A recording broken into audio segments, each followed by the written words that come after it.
l'année où on gagne la Coupe de la Ligue. On a une très bonne équipe, une équipe de potes, un petit déjeuner. Et c'est Galette et la Blache qui ont mis ça en place. Et à l'époque, je suis un jeune joueur, je joue à la play, je me couche tard et il me dit, oh, petit déjeuner à 9h. Je dis, aussi là, normalement, j'arrive à 10h, je me change, je vais vite à l'entraînement. On s'est rendu compte que c'était exceptionnel. Je me rappelle, on a le coin un peu des jeunes où on est dans le vestiaire, on parle, on fait du bruit.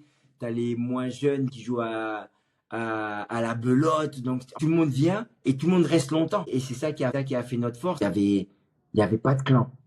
Dès qu'il y a un petit rassemblement, ben, tout le monde y va. Dès que les anciens jouent à la belote, on vient et on les chambre. Ils ont réussi vraiment à créer quelque chose et j'ai envie de dire, c'était une famille.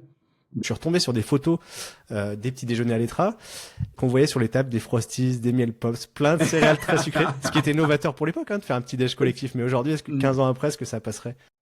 Je pense que ça serait beaucoup plus pointilleux. Beaucoup plus pointilleux. Donc, les miel pops, je pense que c'était ceux de Obama. On connaissait miel pops avec son lait.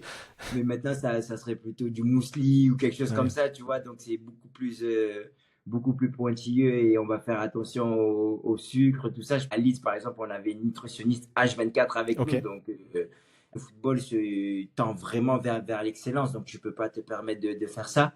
Mais je me rappelle de très, très, très beaux souvenirs.